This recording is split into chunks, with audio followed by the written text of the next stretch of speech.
Hi అండి, welcome to Abhyas spoken Hindi classes.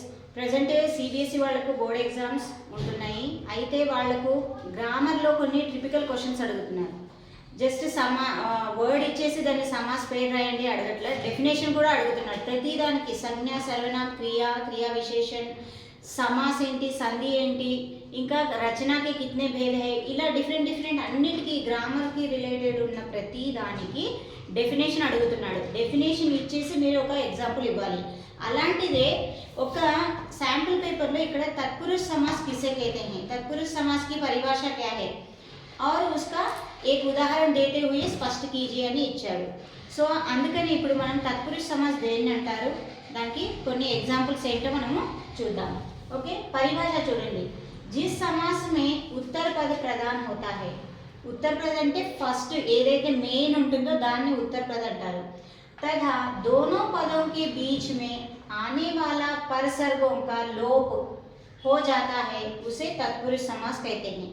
మీరు ఈ డెఫినేషన్ రాసి దానికి మీరు కొన్ని ఒక ఎగ్జాంపుల్ ఇచ్చి చెప్పాలి. Okay, definition compulsory. మరి పరసర్గ అంటే ఏంటి మేడం, మాకు తెలియదు అనుకుంటారా? పరసర్గ అంటే ఏమీ లేదు. పరసర్గ అంటే విభక్తులు. ఆ విభక్తులు అంటే ఏంటి కూడా కొంతమంది పిల్లలకి తెలియదు. విభక్తులు అంటే ఏంటి? కా, కే, కో, సే, కేలియే, మే, ఇవి విభక్తులు.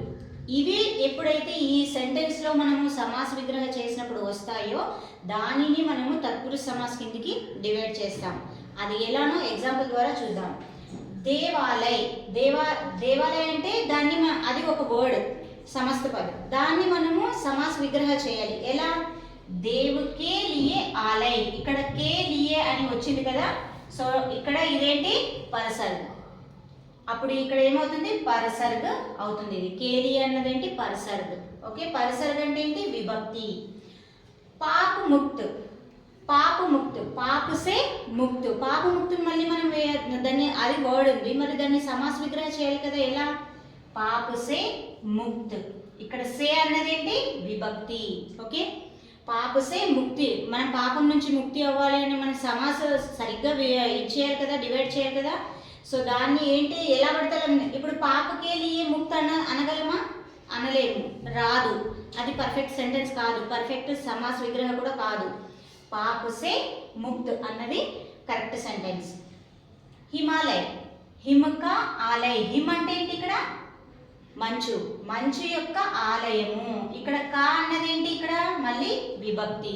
సో హిమక ఆలయ్ అన్నది సమాస్ విగ్రహ చేసినట్టు. సమాస్ పదం ఇక్కడ మనము ఇవన్నీ దేనికి ఎగ్జాంపుల్? తత్పురుష సమాస్కి. గృహ ప్రవేశ్, గృహమే ప్రవేశ్.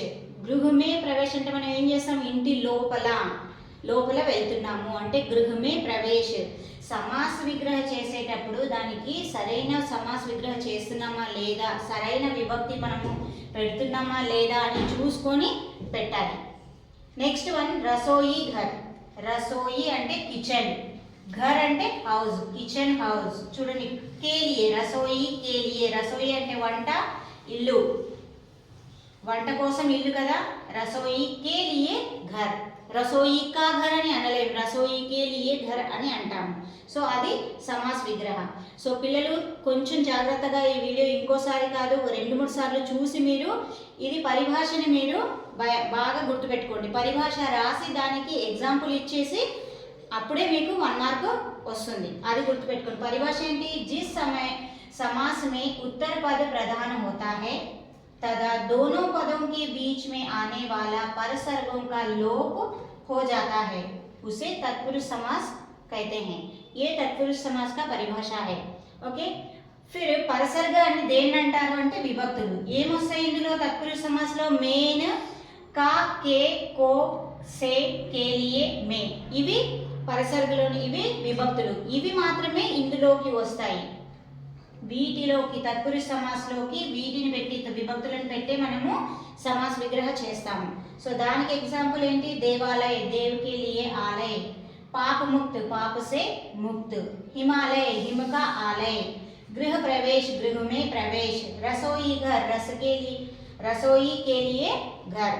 సో ఇలా డిఫరెంట్గా క్వశ్చన్స్ అడుగుతున్నాడు. మీ దగ్గర ఉన్న బుక్లో కంపల్సరీ మీరు డెఫినేషన్స్ చదవండి. డెఫినేషన్స్ చదవకుండా జస్ట్ మీరు సమాసాలు చదివి వెళ్ళారనుకోండి మీకు మార్క్స్ పోతాయి. సో ఇలాంటి మరికొన్ని వీడియోస్ కోసం మా ఛానల్ని సబ్స్క్రైబ్ చేయండి.